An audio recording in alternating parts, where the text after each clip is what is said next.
CTV News with Carlyle Fiset. Good evening. Thanks for joining us. We begin tonight with a death investigation in West Lorne. OPP investigators are holding the scene while providing few details. However, neighbors tell CTV News officers arrived in force late Tuesday afternoon. Sean Irvin reports. OPP crime scene tape surrounds a home on Mary Street in West Lorne. The century structure sits on a wide lot filled with trees, long grass, and overgrown bushes. Neighbors say police, fire, and ambulance arrived here shortly after 5 p.m. Not long afterwards, officers put up the yellow tape. It seemed very serene, and there was cop cars could block off right by John and where Mary kind of connect. And then there was about another 10 just up and down between John and Baynard. A short time later, the children of a neighbor witnessed a deceased person being removed from the property. They seen them bring a body out on the stretcher, and they brought it from the side of the house and put it in a SUV. As the evening advanced, detectives went door to door asking neighbors questions. Those same neighbors tell us investigators spent quite a lot of time both inside and outside of the home looking for clues. CTV News has learned a man believed to be in his 50s lived in the home with at least 2 large dogs. It's unclear whether he is the deceased person. Neighbors report he was often seen outside and could be heard yelling frequently. One told us a disturbance complaint had been made the night before police arrived. Later that same evening, a resident noted a running pickup truck in the home's driveway. Unconcerned, they went back to sleep, but were awoken later by dogs who barked for hours. The next morning, quiet returned to Mary Street until police arrived. We're a really small town, and just to have that go on is very thrown off about to me right now. It kind of shakes the neighborhood. It's a nice place, and I love it. I love being here. But weird things happen around here. West Lorne's a place where stuff happens that wouldn't happen in your usual 1,200-person town. I can tell you that, yeah. In West Lorne, Sean Irvin, CTV News. Concerns tonight over transit safety in London. One rider is sharing his experiences witnessing open drug use and illegal activity on city buses. With more, here's Brian Bicknell.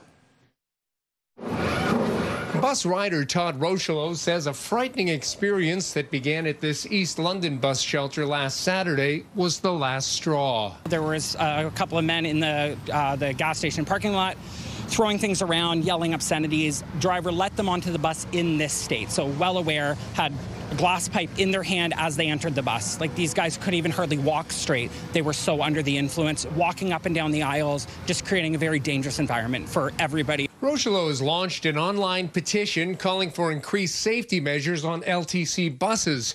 He wants calls to police for London Transit prioritized, security guards on downtown buses, and panic alarms on buses. When you're standing at the bus stops, people are openly using drugs. London police are driving by, not doing anything about it. On the buses you're getting on, drivers are allowing people to get on in a very highly intoxicated state. There's been times where I've even been yelled and screamed at by people in this state. A quick check of bus shelters along one block of Dundas revealed a drug pipe and discarded needles at multiple stops, including in front of a high school. Another stop had personal belongings, indicating someone may have slept in the shelter. But if there is a problem with unsavory, unsafe, or illicit activity at bus shelters or on buses themselves, the LTC says it hasn't gotten any worse. We don't generally, think that there's been a large increase or a spike sort of thing in those kind of reports in general. We don't see a lot of reporting of actual illegal substance use on the buses. It happens rarely, but those would be investigated and handled on the road. London Police Acting Staff Sergeant Ozzie Nethersole says no time is wasted in dealing with situations on buses. We have enough foot patrol officers right now, and we are dealing with it. So we pull some officers from the road. We are staffed properly on foot patrol, and we deal with the bus operators on a daily basis to provide the service that we need to make everyone feel safe. But one worried passenger says he won't feel safe until he sees changes. It's to the point now that it is just dangerous to ride public transportation. Brian Bicknell, CTV News. A new tool is now available to Londoners built here in southwestern Ontario to help locals and newcomers navigate the city and all it has to offer. With more on the launch, here's Jerry Dewan. The My London app is designed to be used by tourists, job seekers, entrepreneurs, and newcomers, or even just someone looking for something fun and interesting to do. What we're doing is brand new. There is not one other community in the country that I'm aware of that has done something like this. Vijaya Balan is CEO of Vulcan Platform, a Sarnia-based development team. The My London app was conceived of by staff with the London Economic Development Corporation. Using federal COVID recovery money, it was originally envisioned as a way to help support businesses and entrepreneurs. But the LEDC soon partnered with the city, Tourism London, Western University, and Fanshawe College to dramatically scale up what the app can do. My London app is about putting technology to work for residents, newcomers, students, and visitors, so that everyone can have access to resources, discover opportunities, and experience London in a way more connected and personalized way. Among the features is an AI component that allows users to identify interests and lets the app make recommendations, a powerful tool for a platform that draws on a wide range of data resources. And we're focusing on usefulness, right? How can you, as a citizen in London, be able to use AI to find a primary care provider or a crisis center or someone that can help you with a problem that you have, or just find something to do without having to spend all the energy that comes with it. The key now is to spread the word with an understanding that the app will need to be refined. It is a work in progress. We are going to find some tweaks along the way that are going to need to be made. Data gathered through the app will also help the city and its partners target market events and features to attract even more visitors. Jerry Dewan, CTV News. A gap in London's zoning bylaw is standing in the way of a local business helping vulnerable women develop job skills. With more on the red tape issues obstructing the car detailing business's relocation, here's Daryl Newcomb. CoverGirl's Auto Detailing has been cleaning cars and helping rebuild lives for almost 4 years. To honor her late brother, Layla Kay's business hires women recovering from trauma and abuse, offering them a safe place to rebuild confidence, independence, and job skills. Women who have gone through traumas in their life with physical, psychological, drug abuse, sexual. Any woman who has fear to get back into real life. A dispute with her previous landlord left the business searching for a new home. But after choosing this building at 326 Springbank Drive, CoverGirls hit a roadblock at City Hall. The property isn't zoned for car detailing. Location's perfect, size is beautiful. Everything is just amazing, exactly what I'm looking for. The zoning has been an issue for us, and it's kind of makes me sad, and the girls who are working for me right now are sad. It turns out the current zoning on this property permits a wide variety of commercial activities, including things like gas stations and automotive repair shops. But it specifically does not include auto detailing. We don't want to try and make it super nuanced and hard for people to conduct their business. At the most recent meeting of the Planning Committee, councillors raised issue with the impact London's antiquated and overly prescriptive zoning has had on small businesses like CoverGirls. The committee unanimously recommended staff include the AC2 commercial zoning classification in an internal review that's underway to simplify and modernize zoning. That process is called Rethink Zoning. The Rethink Zoning process is an appropriate way to try and address it. So my understanding is staff will take this information and give a look at that zoning. Once we get the zoning, a month or so up and running again. My previous location, I can only fit one car at a time. Here, I could probably fit in 5 cars, and I can be able to provide more job opportunities for more individuals. In a statement to CTV News, the Deputy City Manager of Housing and Community Growth says if Council approves a motion next week granting him administrative authority over these types of decisions, he'll be rolling out a process as soon as possible for the benefit of this business. Daryl Newcomb, CTV News. Air Canada is working through a backlog of departures as more details emerge from the tentative agreement reached with striking flight attendants. As Adrian Gobriel reports, the agreement lays out a plan to bump salaries and put an end to unpaid work. With Air Canada slowly getting its fleet off the ground, industry watchers say parts of the proposed deal will leave some flight attendants deflated. They won't be able to afford the cost of living and living wage in Toronto and Vancouver. Air Canada and CUPE have yet to confirm the wage increase being offered, but multiple aviation insiders, including McGill University's John Graddick, say they've seen the numbers. 12% increase immediately for the junior flight attendants, 8% for the more senior flight attendants, and then progressively through the contract, 3.5%, 3%, and then 2.5%. Though the pay grade for cabin crew with less than 5 years of service will still fall short of what some U.S. carriers offer their staff who work out of major hubs. If you happen to live in LA, if you happen to live in New York, or happen to live in Chicago, we're giving you an extra $2,000 a month. And that should get you up to a living wage in those cities where you have a high cost of living. Air Canada flight attendants haven't been receiving an hourly wage while checking in passengers. CTV News has confirmed that the airline is now offering 50% of their hourly rate as ground pay for the first hour of pre-flight work on a narrow-body aircraft and 70 minutes for larger planes. The ground pay rate will increase to 70% by the time the deal expires in 4 years. The flight attendants at Air Canada felt that this was a negotiating element of their contract that they could get a lot of Canadians to support. Air Canada's offer of ground pay follows a similar move already made by Delta Airlines in the U.S. It could trigger similar demands by flight attendants at other Canadian carriers. WestJet's contract with its cabin crew expires at the end of the year. A source tells CTV News that CUPE began presenting Air Canada's offer to their members this morning. Voting is expected to be completed by the end of next week. Adrian Gobriel, CTV News, Mississauga, Ontario. A local fire ban has been lifted. City officials say backyard fires can resume thanks to recent rain and cooler temperatures. They implemented the ban back on August 11th because of the extreme heat and dry conditions. The London Fire Department is launching a new campaign trying to get more working smoke alarms in homes. This program is designed to protect our community by educating Londoners of the importance of working smoke alarms. The campaign is called Sound the Alarm, Stay Safe London. Local firefighters will go door to door inspecting smoke alarms and ensuring compliance with fire safety laws. According to the fire department, roughly 1 in 5 residential fires last year in London broke out in homes without a working smoke alarm. A major milestone in Chatham, Kent today with the opening of 50 tiny homes providing transitional housing for people who might otherwise be unsheltered. With more from opening day, here's Chris Campbell.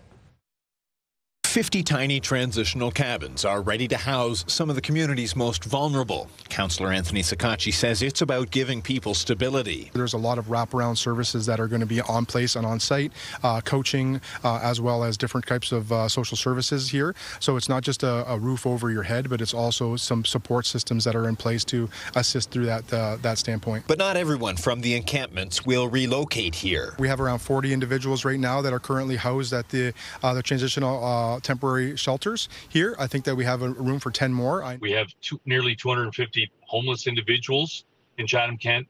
So this is part of the evolution of how we as a community are working with homeless to make it better. Mayor Darren Caniff says the cabins are one piece of a bigger plan. If those are fully utilized, there's a waiting list. The opportunity to add more, we have land there. Advocates say while the cabins won't solve homelessness, they'll make a difference creating pathways to long-term housing. They certainly provide another alternative, and let's be honest, we have to do something different. We know what we've been doing is not working. Congregate living is not favored. It's not successful. And so this is just another option. And the concept is already sparking interest elsewhere. Windsor City Councillor Ronaldo Agostino says he plans to explore tiny cabins as an option in Windsor. Certainly anything that we can do to create more supports for people that need them, I'm all for it. I'm excited to see. For those moving in like Patrick, who wish to remain off camera, it's a first step towards stability. We got curtains up and outlets, got a microwave and a fridge, bed to sleep on, roof over your head. So it's definitely better than sleeping under the bridge. In Chatham, Chris Campbell, CTV News. A pair of London brothers are gearing up for hockey season. One of them is a highly touted potential draft pick, and the other just wrapped up his first pro season in the minors. And as Brent Lale reports, they both have NHL ambitions. It's early morning, and top NHL prospect Ryan Robrook is grinding. More speed and cardio, just kind of getting ready for this year, obviously.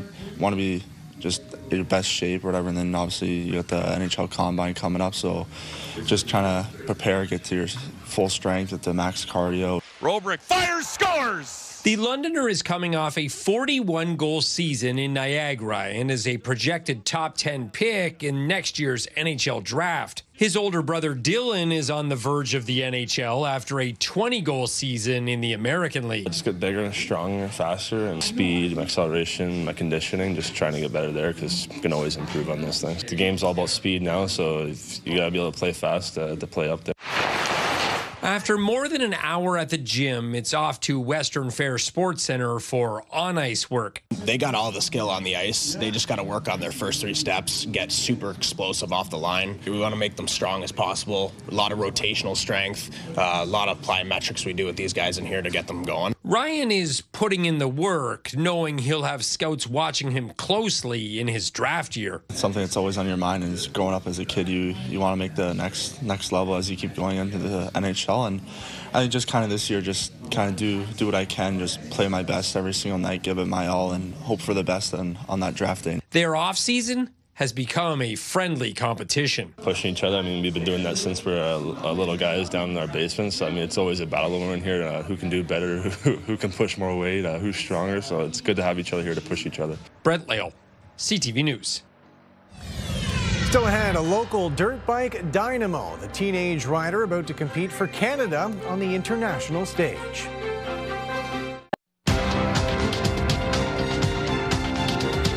Strength in basic material stocks lifted Canada's main stock index today. The TSX was up 55 points. In New York, the Dow added 16. The Nasdaq dropped 142. The Canadian dollar down a modest 0.07 today. On commodity markets, gold gained almost $30 an ounce. Oil is up 94 cents a barrel. Premier Doug Ford took aim at an American steel mogul today, airing frustrations over American tariffs. Abigail Beeman has more on a clearly disgruntled provincial leader. Ontario Premier Doug Ford slammed Lourenço Gonçalves. That's the head of the American company that owns Ontario-based Stelco Steel for his support of Donald Trump's tariffs. And why doesn't he just stay in the U.S.? Because I'm done with this guy signing letters saying, yeah, bring all the steel down to the U.S., tariff the crap out of Canadians. This is the owner. So remember that, Stelco workers, when your owner comes prancing through your place. He doesn't support you. And I look forward to getting a phone call from him because he has my cell number. Thank you. I'm going to blast him. Ford then apologized for getting heated. At one point, he even mused about buying Stelco. Stelco was purchased by American company Cleveland Cliffs last year. Its CEO has praised Trump's tariffs as recently as Monday, thanking Trump and blaming Canada and Mexico for supporting circumvention schemes.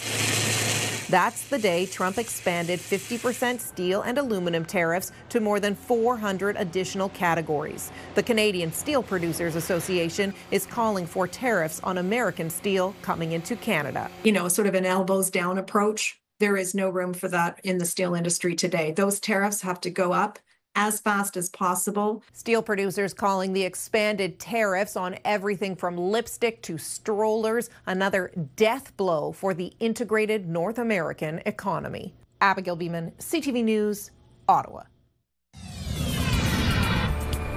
Good evening. Mainly cloudy overnight, and temperatures as we head through the overnight and early morning, 15 to 16 degrees. Thanks, Gary, for this photo of Patty. Gary said Patty was waiting for her very first flight. 16 degrees first thing in the morning and winds out of the northeast. I'll take you through the forecast. Some sunshine as we head into Thursday afternoon and full sunshine on Friday. Stay with us. Your local forecast is coming up next. Welcome back on the desk with Julie now after a couple gloomier days here in London with a bit of rain and overcast skies. Some sunshine as we get toward the weekend. Yeah, we'll start to see the cloud cover break up through the day tomorrow. Here on Perth, Grey Bruce, you should see a fair amount of sunshine Thursday, but there will be some hangback cloud along the northern shoreline of Lake Erie and in London tomorrow morning. But 22 degrees are high today, 18 degrees are low. Tonight, a tad cooler across the region, 15 degrees in most areas, 14. And if you're near the lakeshore tonight. 16 degrees toward Long Point. Satellite radar showing our system that has moved well out. We have some rain that's moving up the eastern seaboard, about to get a lot more rainfall and some strong gusty winds as Hurricane Erin makes the move. But high pressure for us will be in place as we head into tomorrow afternoon, evening. And as I mentioned, that'll start to clear conditions.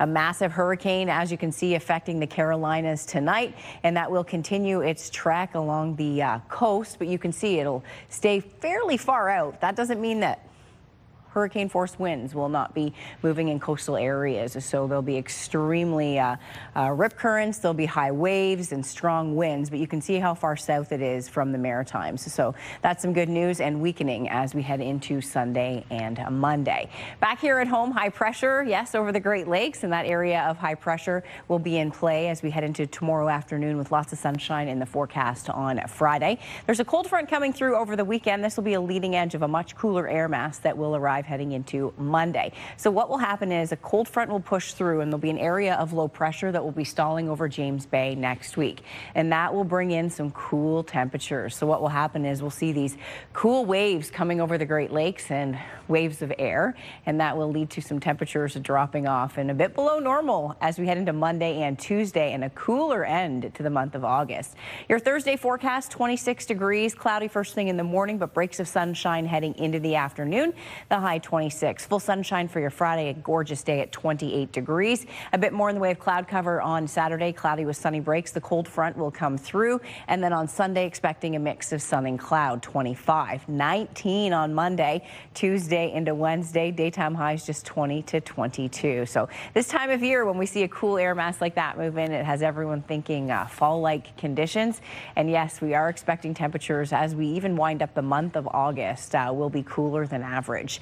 Cloud cover tomorrow breaks up and through Huron, Perth, Grey and Bruce County. Should be mainly sunny Grey Bruce and a mix towards Huron, Perth. Lots of sunshine on Friday and 27. A little bit more in the way of showers for you this weekend. And the reason is you'll see some off-lake showers and off-lake cloud cover. So as that cool air comes in, it will generate some clouds heading into early next week. And as a result, you'll be into some on and off light rainfall.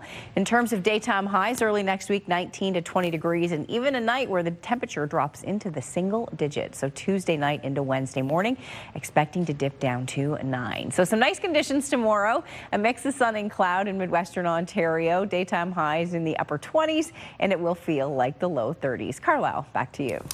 Thank you, Julie. A local motocross racer is getting ready to represent Canada on the international stage. As Scott Miller reports, the teenager is qualified to compete in what's known as the Olympics of motocross. Caleb Van Koenen pulls on his Yamaha jersey for practice at Moto 86 near Wingham. But in a little over a month from now, that will be a Canadian jersey on his back. I'm just so excited. It's a great opportunity. I'm not really going there to win, but I'm just going to go, have some fun, and it's just a great experience, so I'm super excited. At the ripe old age of 14, Van Koenen will ride for Team Canada at the upcoming Motocross of Nations, taking place this fall in Indiana. He's one of 9 amateurs and 3 pros selected to pull on the Canadian colors at the world-class event known as the Olympics of Motocross. I'm just so grateful to be able to, do this. I'm really fortunate to have the financial stability and, my team, MX101, Yamaha, and they're super good supporters, and I've been putting in so much work. So, yeah, I'm so happy to be able to do this. The young Huron County native has been riding motocross since the age of 4. In the 6th grade, he signed a lucrative sponsorship deal with Kawasaki, becoming one of the youngest riders to do so in Canada. He has since moved over to Yamaha, but motocross is not just a pastime or hobby for Van Koenen. It's his job as he pushes towards turning pro, which can't happen until he turns 16. I've been putting tons of work in. I was down in Texas for a month and a half by myself, just training and putting as much work as I can. And then, we're going to go back probably after Indiana. We'll go back down and keep grinding again. Last year, 36 nations were represented at the Motocross of Nations, which has been running since 1947. Canada ended up 15th last year. Van Koenen hopes to change that, but mostly plans to soak in his first, but probably not last time, representing Canada on the track. It'll be a great experience, get to see some new people, and just represent Yamaha. Near Wingham, Scott Miller, CTV News.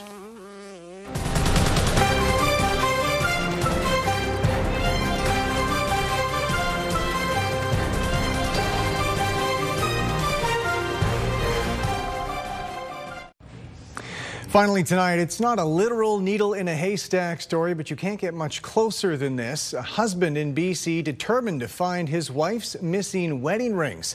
As St. Alexander reports, his determination paid off. 18 tons of rotting, steaming, stinking compost, and somewhere in this mound might be his wife's wedding rings. She never takes them off. But while washing her hands at a restaurant, Janine Van Ijsseldijk realized they had somehow slipped off. Left the restaurant. I'm like, I can't even wait for the check. After a frantic search, the couple figured the rings must have slipped off into the compost. But by now, the garbage had already been collected. I said I'd go to the dump in the morning and ask them if I could go through the compost pile. He said, let me try. I said, okay. In other words, just about everyone, including Denny Webster at the Mission Sanitary Landfill, thought this was a lost cause. My brain was trying to figure out a way to tell him to go buy his wife new wedding rings.